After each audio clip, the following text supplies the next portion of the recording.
বসে বসে নিজের ভাগ্যকে দোষ দিয়ে লাভ নেই বন্ধু। অর্থ আসার রাস্তার কথা ভাবতে হবে।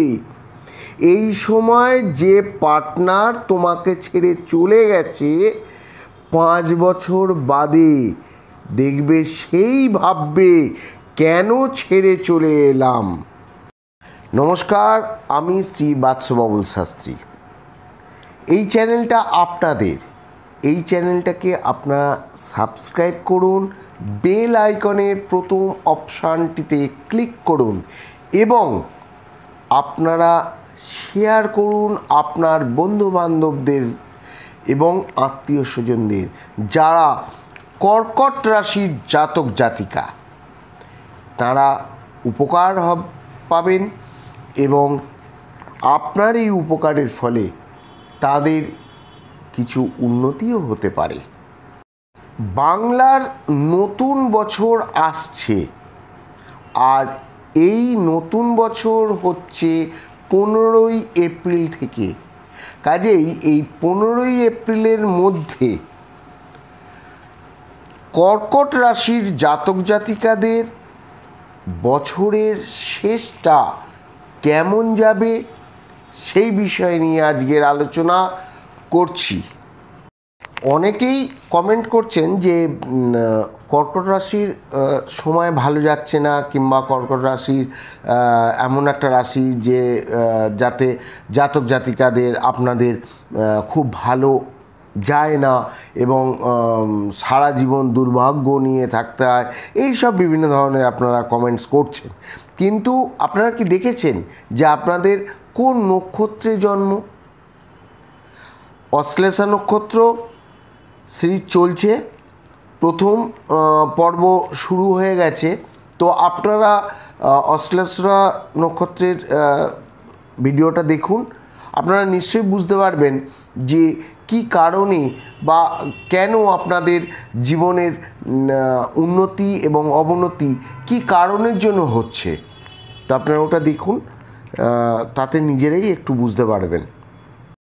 এপ্রিল মাস এবং বাংলার শেষ মাস আপনাদের জানাবো আপনাদের প্রেম কেমন যাবে, আপনাদের অর্থ কেমন হবে এবং দাম্পত্য জীবন, স্বাস্থ্য সম্বন্ধী, শিক্ষা সব কিছু নিয়েই ডিটেলস আলোচনা থাকবে। আপনারা মনোযোগ দিয়ে শুনুন।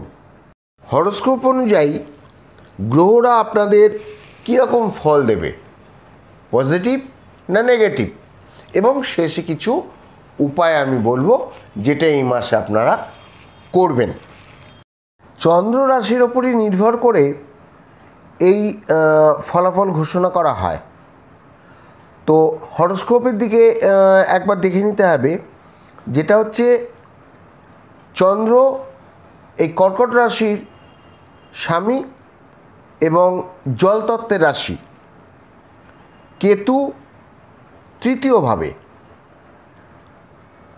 অষ্টমভাবে মঙ্গল এবং শনি, নবমভাবে রবি শুক্র রাহু, দশমভাবে বুধ বৃহস্পতি।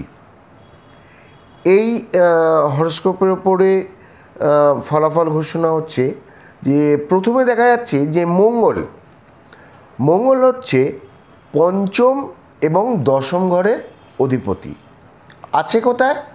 অষ্টমভাবে। তো আপনাদের পেট সম্পর্কে কোনো প্রবলেম হবে। এটা পেট সম্বন্ধী যে প্রবলেমটা, এটা আপনাদের কিন্তু 24 এপ্রিল পর্যন্তই হওয়ার সম্ভাবনা আছে। তারপর যখন মঙ্গল রাশি পরিবর্তন করবে তখন অনেকটাই রিলিজ পেয়ে যাবেন। পঞ্চম ভাব, যেটা মঙ্গলের ঘর রয়েছে বর্তমানে, তো স্টমাক যেটা পেট সম্বন্ধী এবং জল থেকেই এই সমস্যা আসতে পারে, কেননা লগ্ন স্বামী হলেন চন্দ্র এবং চন্দ্র হলো জলের কারকতা।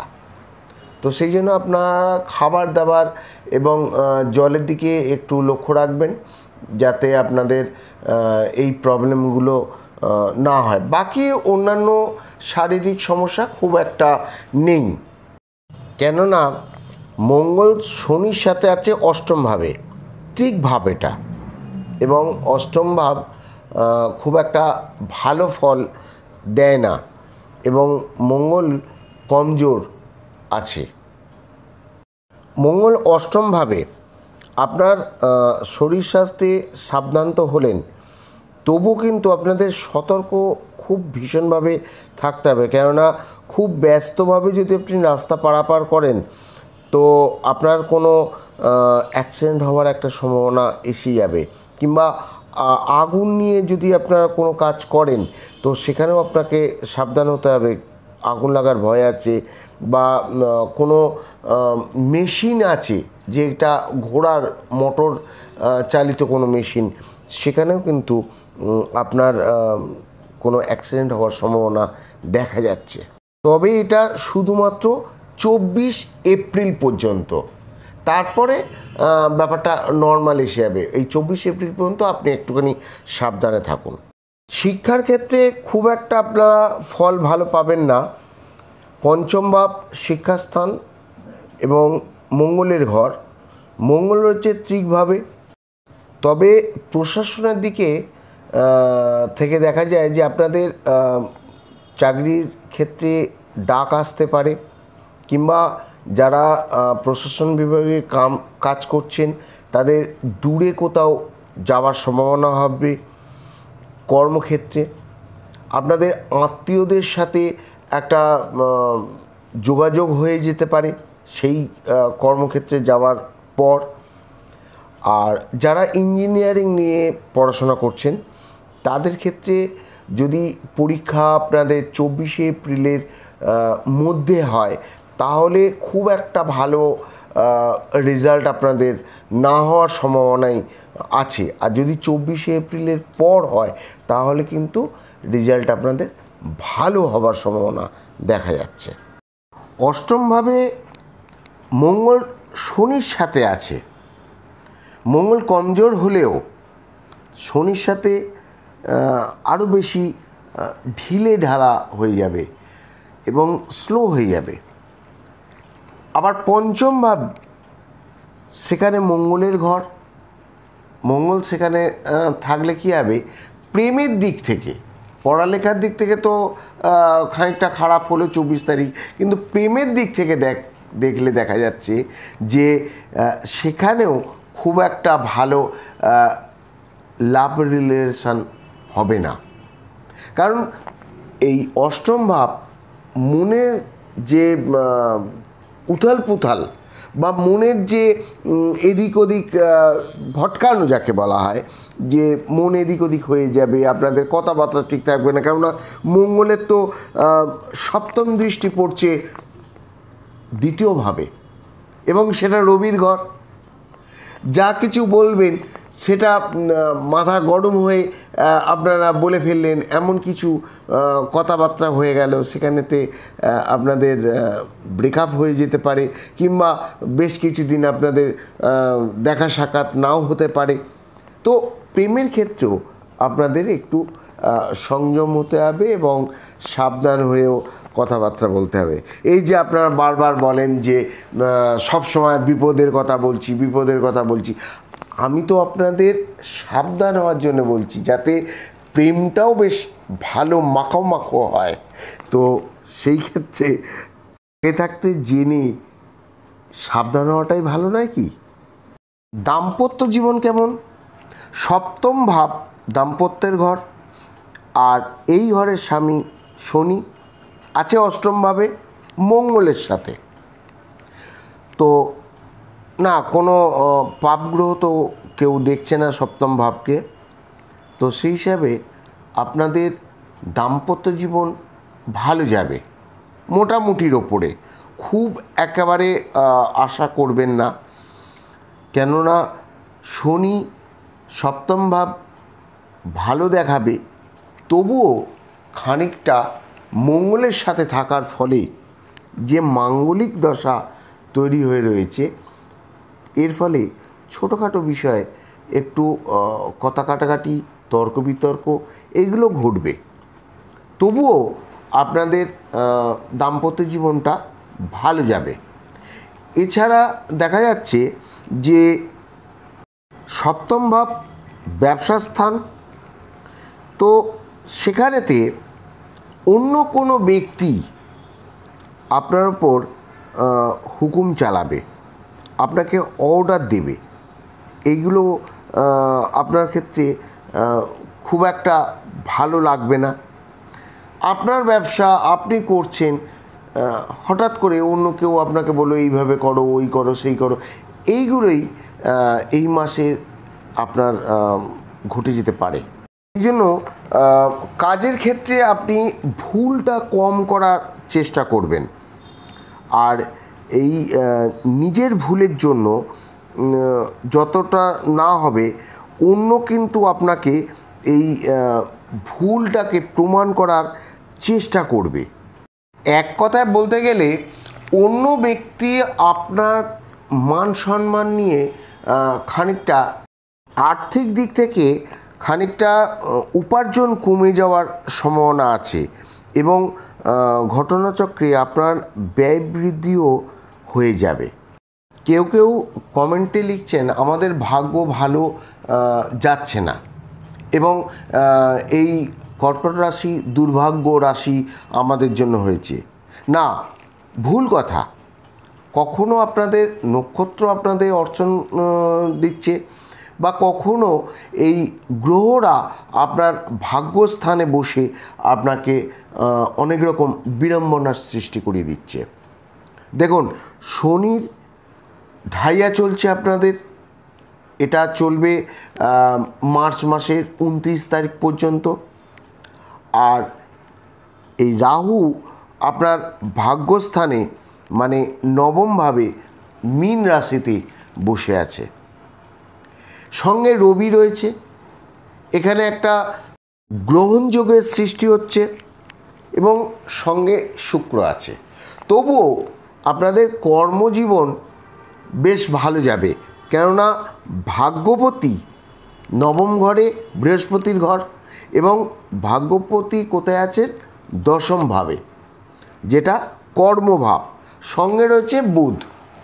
তো আপনি বুদ্ধি করে আপনার যে কর্ম, যেটা আপনাকে দায়িত্ব দিচ্ছে, সেই দায়িত্বতে আপনি নিভাবেন, এবং আপনার কর্মজীবন একটু হলেও ভালো বৃদ্ধি পাবে। তবে খুব একটা আপনি আশা করবেন না। দুদিক থেকে আপনার কাজের খারাপ হচ্ছে, অর্থ যেটা কমে গেছে বা অর্থনাশ হচ্ছে। এক হচ্ছে আপনার শনির ঢাইয়া, দ্বিতীয় হলো আপনার ভাগ্যস্থানে রাহু বসে আছে। এগুলোকে ছোট ছোট যে ঘটনাগুলো, এগুলো আপনারা এই যে হরস্কোপ আছে, এই হরস্কোপের দিকে একবার তাকিয়ে দেখুন যে এই পয়েন্টগুলোর জন্যই কিন্তু আপনাদের এই বছরেতে 2024-এ আপনাদের ভাগ্য খুব একটা ভালো দিকে যাবে না। তবুও অন্যান্য গ্রহদের রাশি পরিবর্তনের ফলে কিছুটা অন্তত আপনাদের ভালো যাবে। সেটা আমি প্রতি মাসেই যখন আপনাদের এই কর্কট রাশি নিয়ে আলোচনা করব, তখন সেখানে আমি বলে দেবো। মঙ্গলের তৃতীয় দৃষ্টি পড়েছে কর্মভাবে। যারা বিদেশে কাজ করছেন, যারা ইঞ্জিনিয়ার লেভেলে কাজ করছেন, যারা কোনো ফ্যাক্টরিতে মোটর জাতীয় যে ধরনের চলে, যেখানে যেসব ফ্যাক্টরি আছে সেই সব জায়গায় কাজ করছেন, কিংবা আপনারা বাড়ি থেকে দূরেই, বিদেশ নয় অথচ ডিস্ট্রিক্ট লেভেলে দূরেতে কাজ করছেন, তাদের ক্ষেত্রে ভালো হবে, খুব একটা খারাপ যাবে না। আর এখানে রাহুর জন্য অত ভাবনার নিয়ে লাভ নেই, কেননা অনেক গ্রহ আপনাদের ভালো দিকেও নিয়ে যাবে। আবার দেখবেন যে যারা টার্গেট লেভেলে কাজ করেন, যে কাজের ক্ষেত্রে টার্গেট আছে, কিংবা আপনাদের কাজের প্রেশার পড়ছে, আপনাদের বস আপনাদের অনেক দায়িত্ব দিয়ে কাজ দিয়েছেন, আপনাদের উপরে ভরসা করে সেই কাজগুলো যারা নিচ্ছেন তারা কিন্তু সেই কাজ কোনো এক সময় বেশ ভালোভাবে উত্তীর্ণ হয়ে যাবেন। তবে সেটা 20 এপ্রিলের পর। মঙ্গলের রাশি পরিবর্তন আর আপনার কর্মজীবনের উন্নতি শুরু হয়ে যাবে একদম। যারা ব্যাংকিংয়ে কাজ করেন, যারা লয়ারের কাজ করেন, যারা কমিউনিকেশনের কাজ করেন, যারা শেয়ার মার্কেটের কাজ করেন, বা যারা বিজনেসে মার্কেটিংয়ের কাজ করেন, তাদের ক্ষেত্রে এই মাসটা খুব ভালো যাবে। এছাড়া যখন মঙ্গলের রাশি পরিবর্তন হবে তখন এই উন্নতিটা আরও বৃদ্ধি পাবে।